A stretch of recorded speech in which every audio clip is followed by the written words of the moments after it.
Welcome back. This is the third video in the 5-part series on why your website isn't getting the traction it deserves in Google. In this video, we'll be talking about links. Before we get started, if you haven't already seen the previous 2 videos in the series, then go ahead and check those out after this video.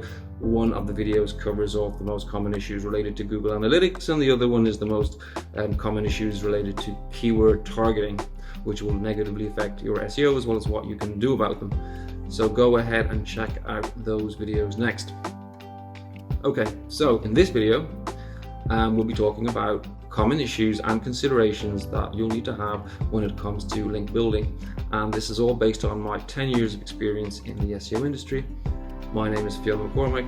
I'm the owner of Spark SEO, the remote SEO agency that offers small and medium-sized businesses in English-speaking parts of the world a no-nonsense, blue-chip quality SEO service but at an affordable price. So let's dive right in. The number one biggest link-related SEO problem I see with websites is that they just don't have enough links. I don't have enough fingers and toes to count how many times new business owners have asked me, why is my website not ranking? And one quick look at their link profile answers the question. You don't have any links. This issue is common in pretty much all new websites because they're new and they haven't had time to build links, but I've also seen it in sites as old as 10 years. So let me categorically say this: yes, links are super important for SEO. You need links for your website if you want to do SEO effectively. Why? Well, I discussed in my last video in great detail, and so I won't go into too much detail on this one now, but it's important to always understand how authoritative your website is before you decide what keywords you should target. This means you need to target low competition keywords if your website has low link authority. So the name of the game is finding out low competition keywords that will be both lucrative for and relevant to your business if you have low authority. However, as you start building links up to your website, the more links you have, the more authority you gain, the more competitive keywords that you can target. That's why links are important. And accept that link building is a slow process and it takes time. Well, how many links do I need? Sadly, no one can answer this question definitively. This is because all links offer different levels of value. To put this into kind of an analogy, it's like asking how many reps do I need to do at the gym to get ripped? No one can answer that question either. The answer to that question depends on lots of different factors such as frequency of exercise, type of exercise, your form when you're exercising, diet, metabolism, among many other things. SEO is the same. Here are the factors that affect how many links you need.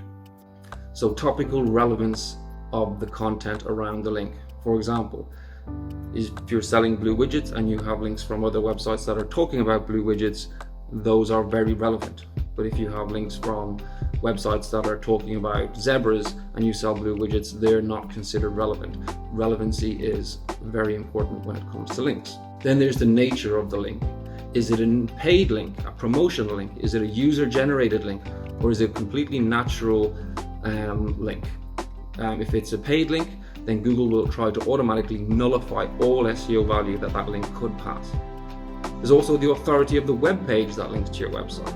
If you get a link from a web page that has lots of other links pointing at it, then that will pass lots of value to your website, whereas if you get a link from a brand new website that has no links pointing at it, then that's not going to pass a lot of value to your website.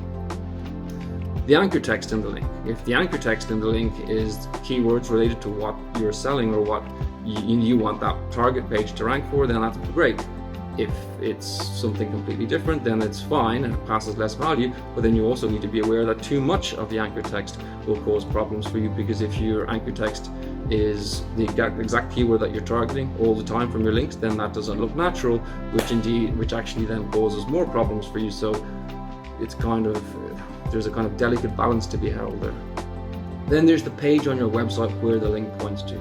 Do the links point to the page on your website that you want to rank for a given keyword, or do they point at different pages? It's better to have links pointing directly at the page that you want to rank in Google for your chosen keyword, but it's very difficult to achieve this if you're acquiring links naturally, because you don't kind of get to choose the page. Which means transactional pages are kind of inheriting their authority second hand from pages that do have natural links, via your internal linking structure of your website. How competitive is your niche? That's another factor. If your niche is super competitive, like payday loans, insurance, gambling, for example, you'll need tons and tons of links because your competitors have tons and tons of links. So you remember you need to compete against these guys with having kind of, to some extent, more links than they do. So as you can see, there's lots of factors that affect how many links you need. The major thing that affects your link building efforts is quality.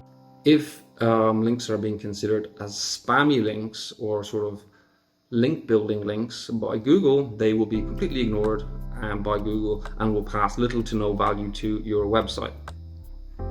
What complicates things further is that we generally rely on metrics from SEO tools that attempt to emulate how Google sees website authority. But Google has evolved a lot in the last few years, and these tools haven't really evolved a lot. So it's not clear as to how closely these tools still emulate how Google measures link value. And one major issue with these tools is that they can be easily fooled by spam links. So what's more is that when it comes to link building, there's a huge market for buying and selling links.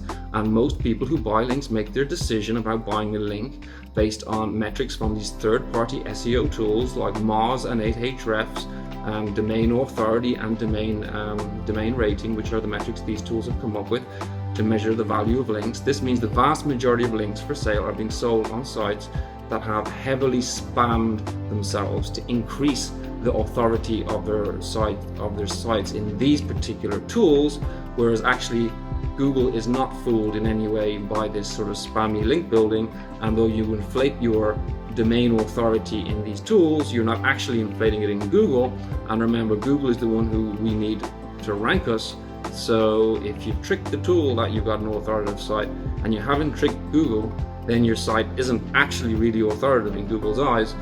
So if you come along and you buy a link from this site, what is the actual real authority? Because the tools are wrong. They've been fooled by the spammy links that the website owner has built, and you think you're getting a great deal of a high authority link, but in reality you could be getting a link that's worth close to nothing, because all the links and authority that they do have has been artificially inflated through spam. This brings us on to the question of how do you get links? To get links, you can use a variety of methods. One such method is digital PR. This is probably the best way. Digital PR is the buzzword these days and something that we offer at Spark SEO. So what is it? Well, basically it means working with the press to push out news stories either about your business or about interesting research conducted by your business in the hope of getting coverage. And of course, links as a sort of side effect of that coverage. The other option is paid links. If you want paid links, you really need an SEO expert to carefully vet those links for you before you consider making payment for them, because as I said, it's easy to fool the SEO tools, and there needs to be a certain level of investigation done on each link to make sure they haven't been trying to fool the tools, so we can kind of really understand the actual value of those links. Generally, where possible, we recommend the digital PR route because it's safer, but digital PR is expensive and paid links aren't. On the upside, paid links can offer a guaranteed number of links delivered each month, whereas digital PR can't. Paid links guarantee you don't get no follow links, while about 80% of digital PR links are no follow. Another link building strategy is what I call the laissez-faire link building approach. This is where you just focus on creating great content and hope that the links will come. This method is discussed by Google a lot as a great approach, but in reality it doesn't work so smoothly because it's a bit of a chicken and egg situation, in that since Google won't rank your content without links and you are relying on getting links because of your content, it's kind of difficult to kind of get the links without ranking first. I've done some studies on link profiles of huge websites, and my findings were that the types of content that do attract links the most were news-based content pieces. This is to say that if you're publishing industry news with a kind of first mover advantage, or at least a unique opinion on the news, then you'll see a higher link rate when doing the laissez-faire approach. Another type of content that attracts links is publishing research stats and figures that you've researched yourself. I'm writing about that stuff because when authors are writing and doing research for their own articles, they like to support their articles with facts, and if you're the source of those facts, you tend to get links off the back of that, which is another method. So the laissez-faire approach does work, but it's good to have kind of some links already in your pointing at your website before you start trying to do that. And then to sort of maximize the laissez-faire approach, utilize those two different types of content to really attract links. What doesn't attract lots of links is if you start just coming up with guides and other opinion pieces. These kind of things don't attract links. So you really need to hone in on what is the objective of your content strategy, and based on that objective, produce content accordingly. Other kinds of links we see a lot in link profiles are spam links. These are links that you can build yourself, for example, by posting on comments on other people's blogs, or posting in forums or web directory submissions. These links we do not recommend. Google will automatically treat many of them as nofollow because they are considered low quality, spammy links. Google is very good at spotting them. So stay away from these links. And yes, they will increase your domain authority in SEO tools, but they won't fool Google. Of course, there are some other ways to get links, but I've covered off all the main methods. Hopefully by now you have an idea of what links you need, as well as what approach you should deploy to acquiring those links. Getting links isn't easy. It's a lot of hard work. If you need help, book in a chat with me and we can discuss how to get links for your website. Just visit sparkseo.net and click the book a chat button. I really hope you found this video helpful. If you did, make sure you hit the like button and subscribe or follow me if you don't want to miss the next video. So what is the next video, I hear you ask? In the next video, we will be discussing how internal company politics can strangle your SEO efforts. It's going to be a good one, particularly for medium-sized businesses who are growing. I'll share with you the most common issues big companies face when it comes to SEO and how you can avoid them as you take your business to the next level. Until then, take care and I'll see you in the next video.